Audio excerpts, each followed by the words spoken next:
Nakita na ba? Hello, magandang gabi po sa lahat ng mga Pilipino sa buong mundo. Tayo ngayon ating pag-usapan ay may bago. Ano po yung bago? May isang congressman sumakisali sa milyon-milyon galing kay Atong kasama sa nagdesisyon kung sino papatayin. Alam mo sino yun? Si Congressman Sani Lagon ng Ako Bisaya Party List. Naku, pakinggan natin. Grabe, lumalawak na. Hindi lang pulis, hindi lang judge, congressman pa. Ito ngayon. Pakinggan natin si Congressman Lagon sa Bayon. Grabe ha. So gano'n ang fairy tale dito. Ito, pakinggan natin.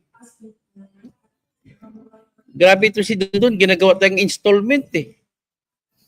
Dapat ibigay niya na lahat.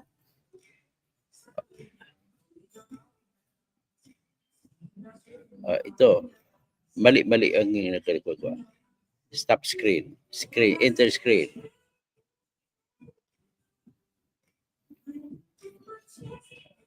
Yan, ito.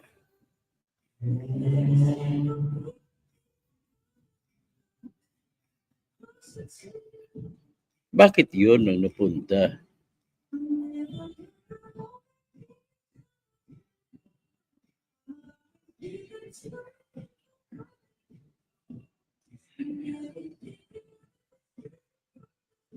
Hindi pa, pasensya lang, sandali lang. Yan, hindi yan. Ito yung ating isi-share. Si Congressman Sani Lagon,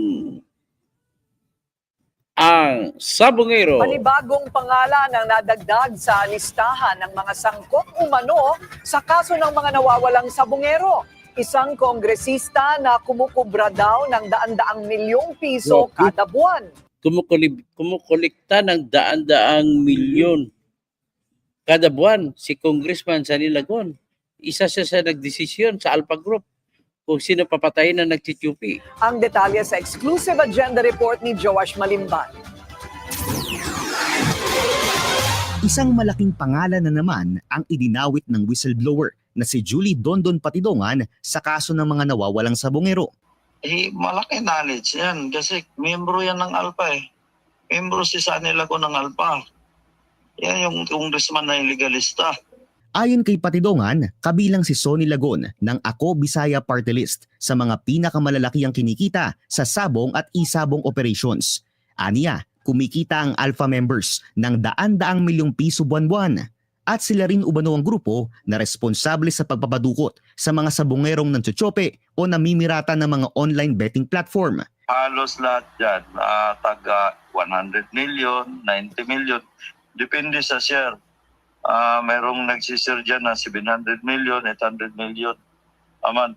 Kwento pa ni Patidongan, isa si Lagon sa mga sumang-ayon sa pagpapaligpit sa mga missing sabongero. Sabi ni Mr. Atongang, kung hindi natin gagawin to, babagsak yung negosyo natin. Tapos sino bang sangayon dito? Kumbaga napagdesisyonan na yan na isang meeting lang. So tuloy-tuloy na yon. Sa pagsisiyasat ng Billionaire News Channel, isa si Lagon sa mga aktibong miyembro ng Pitmasters. Noong Mayo, itinanghal siya bilang solo champion sa Pitmaster Cup sa Manila Arena. At isa sa mga advokasya ng party list na kanyang nire-representa ay ang sabong industry. Grabe. Sinubukan ng Billionaire News Channel na kunin ang pahayag ni Lagon pero hindi pa ito sumagot sa aming mga mensahe. Samantala, sumagot na si retired Lieutenant General Jonel Estomo matapos siyang idawit ni Patidongan. Mariing itinanggi ni Estomo ang umano'y involvement sa kaso ng mga missing sabongero. Inihahanda na rin daw ng kanyang mga abogado ang isasampang reklamo kay Patidongan matapos ang aniyay malisyoso at walang batayang akusasyon laban sa kanya. Sinabi naman ni DOJ Prosecutor General Richard Fadulion na muli ring haharap sa korte si Patidongan sa July 22 para sa pagdinig ng nakabinbin nilang petition for bail. Ayon kay Patidongan, handa siyang harapin ito at umaasa siyang magpapakita rin ang 5 pang akusadong security guards ng Manila Arena para tuluyan na silang magkaharap-harap. Para sa agenda, Joash Malimban, Billionaire News Channel. So yan So Panibagong nakita na ninyo kung gaano ka patindi yung usapin sa sabong. Akalain mo dapat hindi na binubuto ng mga Bisaya yung Ako Bisaya. Yung lang Adikain niya para sa sabong. Grabe. Siguro baka manok na Bisaya ang naging party list niya. Ay, nako. Grabe naman itong congressman na to. Walang konsensya ito. Pero mo, kapalit ng daang-daang milyong kinikita sa kada buwan, yun ang desisyon niya. Sumama siya sa desisyon ni Atong Ang na patayin yung mga nagtutsupi. Anong klase? Anong klaseng utak meron kayo? Anong klaseng puso meron kayo? Kaya dapat ay kasuhan at bitayin ng patiwarik kay si Congressman Sani Lagon. Grabe ka, bay. Giunsa man nimo bay pag decision bay. Maaot man kayo kag dagway. Unsa bay? Kaya nakakaasar ka. Bakit pinapatay mo mga tao, tiyupi, sobra-sobra kayo. Hanggang dyan lang muna tayo siguro ngayon. At yan na lang ang pag-usapan namin. Meanwhile, si Jonel Istomo ay nagkinopya niya style ni Atong Ang. Magsasampa rin ng kaso laban kay Julie Patidungan. Alam mo, Jonel, magkaibigan tayo, taga Bohol ka. Yung ganong taktika na magsampa ng kaso kay Julie Patidungan, hindi yun magdudulot sa iyo ng kagandahan. Bagkus sa mata ng tao, mas lalo mong inaamin na ikaw ay guilty. Pero kung baliwala lang sa iyo at magdepensa ka, sabihin mo hindi ito, sabihin mo ano, mas maganda na ganong depensa. Kasi magsampa ka, kasi ang lahat po ng tao na nasasaktan ay totoo ang kwento na binabato sa iyo. Kung hindi yan totoong binabato sa iyo, hindi ka masasaktan. Kahit anong sira mo pa sa kabata ng publiko, basta hindi totoo, hindi ka po masasaktan. So kung gano'n, nagpapakita lamang po yan na lalo kami naniniwala na guilty ka kahit nakatulong ka sa amin sa investigasyon para kay Kaper Silapid para na natunton ang brain, ang utak ng pagpatay kay Kaper Silapid na si Bantag, ibang usapin naman yon. Pero dito, ang tanong ko lang kay Dondon, bakit tumagal? Ito na naman, tumagal, bago na naman pangalan. Ano ba talaga, Dondon, Julie Patidungan? Pakipaliwanag mo naman, bakit kami patuloy maniniwala sa iyo na ini-installment mo ang pagbigay ng impormasyon? Ano ba yan? Do it as you pleases? Kasi ang totoong nagsasabi ng katotohanan, tandaan mo, ay yung nagsasabi na matapang. Ngayon, kung sasabihin mo, anong paliwanag mo, bakit hindi mo dati sinabi si Sani Lagon, si Jonel Istomo, yun ang aking hiningi lang paliwanag sa iyo. Para naman maintindihan namin. Kasi mayroon pa kasi doktrina sa batas ng ebidensya. Kapag ikaw po ay huli na nagsalita, at kung hindi mo may paliwanag ang dahilan bakit ikaw tumagal bago magsalita, ay hindi ka paniniwalaan. Parang wala kang pinag-iba sa babae na ni-rape, umabot na mga 10 taon bago nagreklamo. Tapos tatanungin, bakit ka hindi nagreklamo? Pwede niyang isadya, pwede niya sabihin ng dahilan, kasi po pag magsalita ako, patay ng aking mga buong pamilya at hawak ng rapist ang buong pamilya ko. Pwedeng paliwanag niyan na dahilan kung bakit tumagal bago na isiwalat ang katotohanan.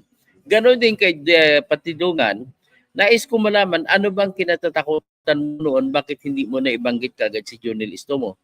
Ano bang kinatatakutan mo noon na hindi mo na nabanggit si Congressman Sani Lagon na ngayon binabanggit mo na? Mas delikado pa ba silang dalawa kaysa kay Atong Ang? Kung kay Atong Ang hindi ka natatakot, di ba? Ipaliwanag mo naman yan. Yan lang hinahabol ko sa iyo na paliwanag. Para tuloy kita suportahan sa iyong adikain. Okay? Hanggang dyan lang po at maraming salamat po. At sa mga kababayan, maging mapagmasid po tayo sa mga hindi karakaraka na kwento ay paniwala tayo kagad. Ang tingnan natin ang konteksto sa pagsalita. Tingnan natin ang mga umiikot sa kanya at bakit siya nagsalita. Ganon, alamin natin kung bakit. At bago ako umalis, nais ko magpapasalamat sa lahat, lalo na kay Brad Albert Ingito, sa lahat ng tumulong. Kay Romel Bingson, kay Helen Bagyo, kay marami sila, yung iba ayaw mong pabanggit ng pangalan, na tumulong po sa pagbibigay para sa pagbabayad ng filing fee na total of 60,000 pesos para doon sa sinampa na co-warranto na petition laban kay Erwin Tulfo sa Senate Electoral Tribunal. So ang case number po natin ay pinakaunang kaso at wala nating ibang kaso. Mabilis ang takbo nito. Ang case number natin, set case number 001-25. Magandang gabi po, Brad Albert. Attorney, tumagal dahil naka-Ramadan pa siya. Ay, Muslim pala siya, kaya pala hindi pa naubos kasi na ngayon natakot, kailangan nga niya may pang bayad, baka okay. Welcome Attorney Brad, sabi ni Brad ko. Si Marchi JP, kung Plaza kasama, si Congressman, ano pangalan ni Bong Plaza? Si Dibong, Si Plaza kasama rin ata. Titingnan natin sa Pitmaster. Kasama rin si yung Congressman ng Agusan del Sur. Si Ann, maganda, maraming salamat po sa iyong palipad. Sino pa? Si Dibong. Dibong ba yun? Si Dibong Plaza? Oo, mga sa Plaza Clan. Sa tingin ko ay kasama sila sa Pitmaster na pamamatay ng Sabongero. So magkautas-utas na. Unang congressman pa lang nabanggit, si Congressman Sunny Lagon. Kasama po siya sa Alpha Group. Malamang kasama rin daw si Congressman Plaza. Hanggang dyan lang po. Sino pa iba? Puro mga balimbing. Ingat po mga taga Surigao. Kasi dahil balimbing sila, kagaya ni Barbers at saka ni Pimentel. Mga dati bang mga kakampi ni Atong yan? Tapos ngayon iba na. Dating mga Duterte yan, ngayon BBM na. Okay, magandang gabi po sa inyong lahat.